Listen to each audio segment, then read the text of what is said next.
Okay, hello YouTube. Today we're going to be continuing our exploration of the Open Sicilian, and our primary focus today is just going to be on independent lines in the Lowenthal and Kalishnikov that keep queens on the board. So if you like content like this and you want to see more of it, please go ahead and hit that like button and subscribe to my channel. It really does help me out and I really do appreciate it. So in the previous video we discussed the lines where in the Lowenthal and Kalishnikov they try to exchange queens. In this video we're going to talk about lines that keep queens on the board but are independent of what you're normally going to be playing, which is going to be the Lasker Pelican variation.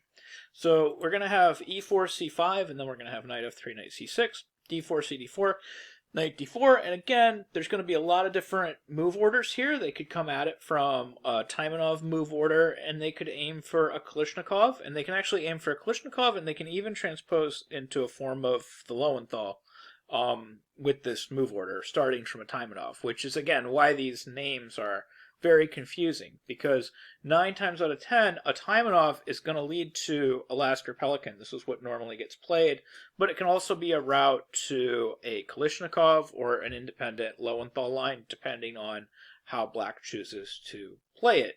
So like I said, just keep in mind those 3 categories of opening that you're going to play.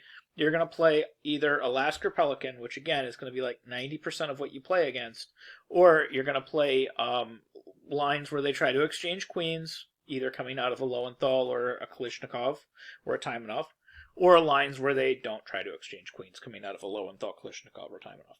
And they're all very similar. They can come from different move orders. So we're going to say e6, knight b5, and then we're going to have, like, say, d6 here, bishop f4, and then e5. So here, clearly, they're trying to keep queens on the board, and they're going to maybe play something independent from a Lasker Pelican, depending on what you do next.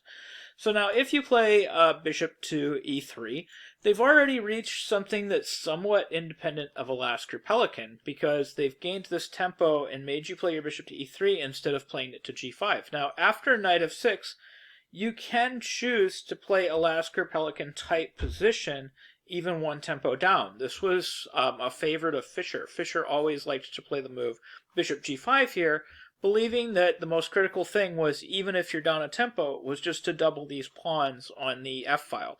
He usually followed up with bishop takes f6 immediately.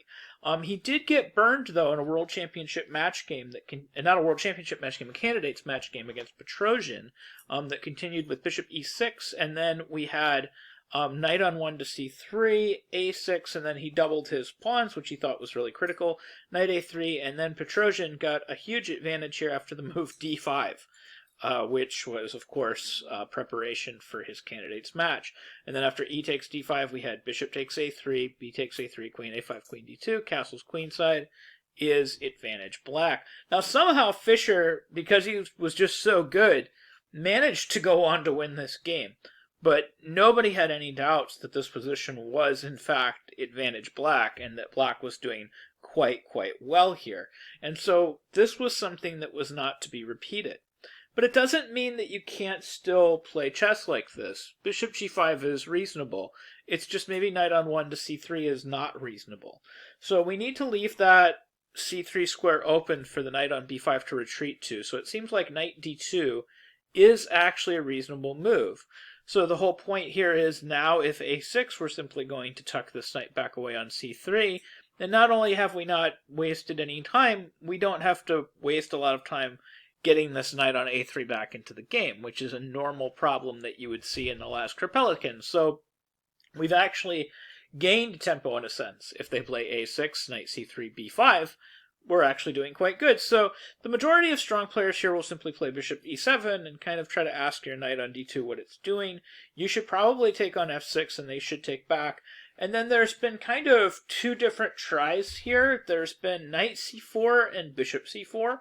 And it seems like out of the 2, the one that's the more solid is just developing a new piece, just playing bishop to c4. And there's been some games in this. Most of them seem to end in draws. We have one game with castles, rook c8, bishop e6, fe6, knight to c4, and as you can see, white's basically forcing the win of some material here, but black didn't really care that much. It went d4, takes, we had rook c7, c3, b5, takes, knight back to b5, knight a3, and a few moves later, after some exchanges, black manages to completely kind of equalize the material, and a draw was agreed in Shempinkov versus Bakharov back in 2008. But to be fair, white still has a slight advantage even in this position. This pawn on the e6 square is slightly weak, so this is maybe something worth exploring, this old bishop g5 idea. But for the most part, this bishop g5 move has been abandoned kind of among top tier players. After e5, bishop to e3, I would say after knight f6, the main move here is just developing a new piece, just knight on 1 to c3. Then we have a6, knight a3, b5, and then simply knight d5. So after knight d5, the point is we have knight d5, e d5, knight e7, and then c4, and these positions are supposed to be slight edge white. Now, some important things to note, on the amateur level, I would say some of the more common moves, or I should say mistakes that I see, are moves like queen a5 check here. And this is, of course, bad because after bishop d2, the queen doesn't actually have anywhere good to go, other than maybe going all the way back to d8, and then we can just win material. That's a whole pawn. And if they try to get it back, it's actually more than a whole pawn, because like queen f3, we're going to take, and the knight's hanging if they don't play bishop c6, but after bishop c6, rook c1, and you're completely lost. The point is we're attacking the bishop on c6, and the knight on d5 is hanging, so you don't have a good move. For example, knight b4, we would simply sacrifice, and we just got 2 pieces for the rook, and then after king e7, we would play bishop c4, and if black wants to, black can resign right here. Actually, the recommended computer move here is rook takes a6 to prolong the game. So that just gives you an idea how bad this position is for black. Black is just completely losing in this position. So if we go back, queen a5 is a lemon. Another lemon that I will see amateurs play in this position would be a move like b4. This simply hangs a pawn. We have queen a4 check, and then queen takes b4, and being up a pawn is supposed to be a good thing. So this is advantage white. So the move that I would say gets played by the top guys, something like knight f5. We'd have maybe bishop d2, queen h4, bishop d3, bishop e7, castles kingside, castles, and they just maintain this tension. And then we're going to have cb5, knight d4, bishop e3, bishop b7, f4, and this led to a very unclear position, but it ended well in Sachs versus Horvath back in 2004. This ended up being a good result for white. So these seemingly complex positions seem to favor white. White seems to do okay here. And of course, it is also possible to play c captures d4 here, in which case I would say that knight takes c4 is not just like exclusively the best move. This just seems to be very cleanly advantage white. The one time this was all played, it looks like knight f5 was played, and it doesn't look like this ended very well for black after, say, bishop d6. We have queen h4, and we'll just call this advantage white right here. It looks like white's actually doing quite well here. This is just advantage white. That game continued with bishop d3, bishop e7, castles kingside, and it's black has a bad bishop, black has a backwards pawn. All of white's pieces are on solid squares, and we have a 2-to-1 majority on the queen side for kind of the long haul. So this is a very, very good thing. This is advantage white all day long. Okay, so if we go back and we examine other ways that they can play kind of these independent lines, we can also take a look at when people try to play independent, what they call Kalishnikov lines. So the only difference between kind of the Kalishnikov and the Lasker Pelikan is in the Kalishnikov, the knight doesn't develop to f6. Instead, the knight develops to e7. So an example would be e5, knight b5, and then we have d6. And usually we come into the Kalishnikov via the Lowenthal move order. So they prefer this move order because they can push this all back, and then when the knight goes to d5, they go, haha, yes, I can play a Lasker Pelikan with knight f6, and actually a lot of people still do. So if you play these independent Lowenthal move orders, a lot of people will still play knight f6, but a lot of times people choose this move order specifically because they want to play a Kalishnikov. So that means they want to put a knight on the e7 square. And it is possible for both of these knights to go to e7. Either knight on c to e7 or knight on g to e7 are both possible, and they're both considered the Kalishnikov. So you could play knight on c to e7, for example, and then the main line here is just to play like pawn to c4, and then knight d5, and then we can actually play very similar to the variations that we were looking at previously. We can take back with this e-pawn and put that pressure on that b5 pawn, and this should, again, lead to some sort of advantage for white. So, for example, bc4, knight c4, and as we saw, this was very nice to have the knight on c4, knight f6, bishop e3, rook b8. This was actually Shirov versus Fedorov in Istanbul in 2001. And of course, Shirov ended up doing very, very well in this game because, as previously discussed, this is just a very nice, comfortable position for white. 2-on-1 pawn majority, more space, better pieces. So that game continued bishop e2, bishop e7, a4, queen d7, castles kingside, and then he goes after that queenside and gets some very serious initiative over there really fast and manages to just win an absolutely gorgeous game. After a handful of defensive moves, he kind of polishes black off. After bishop d5, black throws in the towel. He's getting destroyed. His king is in the middle of the board. He doesn't have a way to get the king out of the middle of the board. And, of course, it's just everything is working here for white. So that is one way that people can play the Kalishnikov. They can bring this knight on the c back to e7. The more common way is, of course, to develop a new piece, to play knight on g to e7. Now, when I was younger, I used to think that the correct move here was bishop g5, and I still think that this move deserves further exploration, because there is actually an interesting variation here that's very possible that, as far as I can tell, hasn't been explored at all. And that's after h6, I think we can play bishop e7, knight e7, and then a lot of moves have been tried here, but what's interesting is, usually people try sacrifices in all kinds of different positions. But nobody has apparently tried this sacrifice. Nobody's tried knight b5, and it's a very natural sacrifice. And the computer actually recommends it. The computer gives this as equality. But it's not an equality that leads to perpetual. It's just an equality based on final piece count.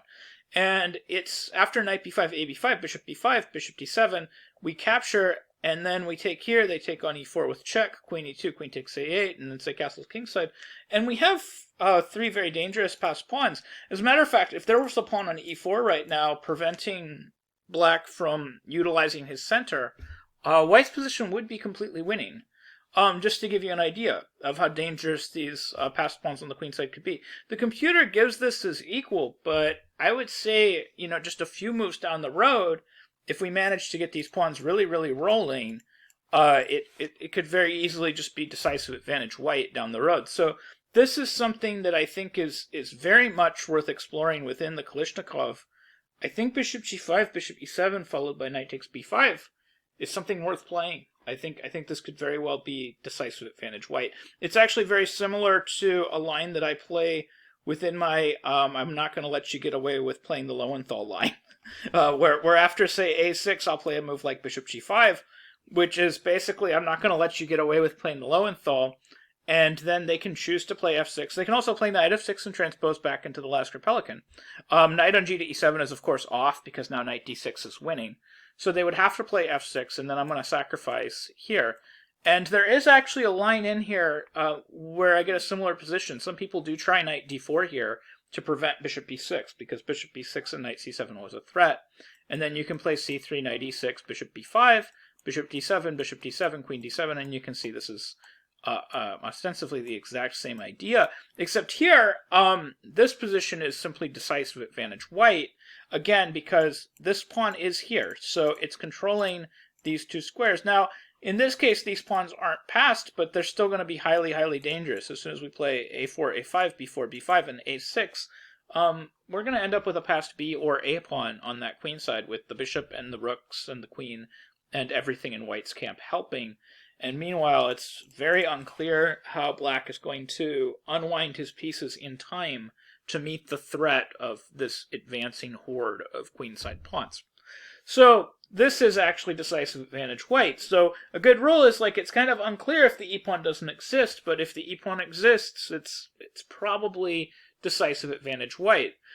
So that's another way that we can maybe achieve this same sacrifice. And this sacrifice from here is also highly unexplored. So this is another area that you can try my quirky how dare you play the Lowenthal line, I'll make you transpose back into the Lasker Pelican Yet variation.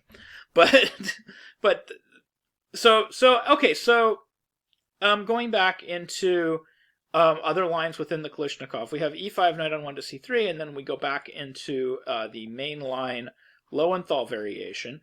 If you just want to play the main line, probably the main move here is something like pawn to c4. It's also worth noting that bishop d3, I think, is very, very playable. And not only playable, but it makes a ton of sense because, again, we're trying to get back to this variation where we just play c4, and we just kind of declare an advantage this way. We're threatening c takes b5. We're threatening to castle.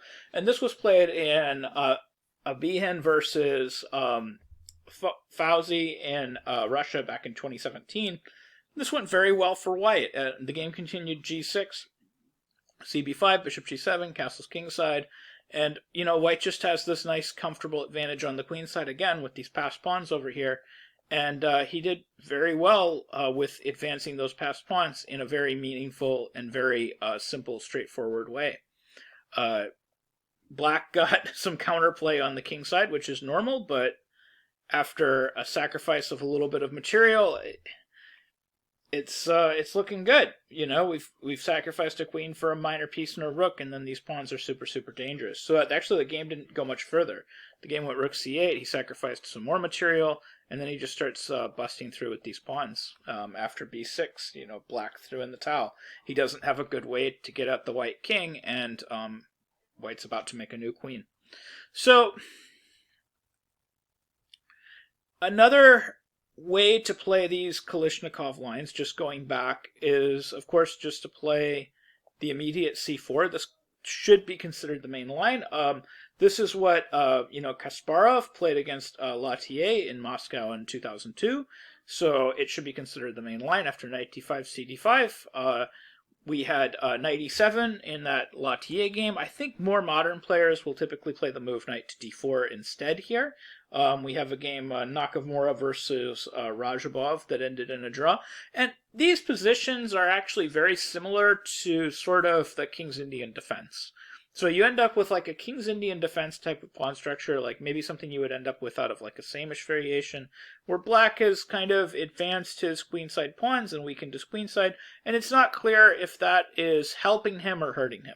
It helps him in the sense that it gains some space and it makes it a little bit awkward for white to advance over there, but it also hurts him in the sense that this is creating extra weaknesses for white to eventually exploit on the queen side, because white is going to naturally have better play on the queen side, as he typically does in the King's Indian defense as well, because he has his pawns kind of pointing that direction like a finger, and that makes it very easy for him because of these diagonals and because of the way his pieces are set up. It makes it very easy for him to utilize the open files, open lines, and open diagonals to attack the queen side, and it makes it harder for black to defend it. But at the same time, from a practice point of view, it's never really been clearly established if having pawns on a6 and b5 is going to hurt black or help black in the long run. It hurts black in the sense that it creates more weaknesses for white to jump into, but it also seems to help black because it seems to make it very awkward for white to organize his pieces to jump into those squares in the first place. So, the Nakamura game kind of just went down that route. Everybody developed, and eventually Nakamura managed to do some exchanging, but in the end, he just didn't have enough left to claim any type of advantage when all the dust settled. Everything just got simplified and people just ran out of stuff. So, and this is one of the typical things that can happen in these types of positions, and then you just end up with this bishop endgame that's completely equal. And this was Nakamura versus Rajabov back in 2011. Kasparov was a little bit luckier back then. Guys didn't know any better. They didn't play knight d4. Lautier played knight e7, and Kasparov got a pretty simple advantage. The game went knight c2, bishop d7, bishop d3, castled kingside, and it's similar. You know, the pawn structure's the same. It's a King's Indian, but Black is doing a lot more suffering here. He didn't manage to get his knight to d4, and that's a huge thing. Even in the King's Indian defense, that's a huge thing. If you can get your knight to d4 and you can kind of plant it there. So we had some developing, and, you know, after a few more moves, Kasparov basically proved that the pawns on a6 and b5 were a weakness and not a strength, and he just completely breaks through on the queen side in every way that anybody could possibly break through. And it's just going to be over before Black can get his attack going on the king side to counter it. And Lautier, of course, lost in this position. That was Kasparov. Lautier played in Moscow in 2002. So those are really most of the independent Lowenthal and Kalishnikov lines and Taimanov lines. The ones that I didn't mention that are probably going to get their own videos by themselves. There is one independent line where after knight takes d4, people will play queen c7. And this is an independent line that I think deserves its own video. There's quite a bit of theory here. And then, of course, my quirky little weird bishop g5 move will probably get its own video as well, to avoid all of these transpositions and to avoid any attempt to play some independent Kalishnikov line. You can actually play bishop g5 and just prevent the Kalishnikov completely. So anyways, I hope you found this video helpful. I hope you learned something new about chess, and I hope you learned some things that you can use in your own games. Thank you very much for watching.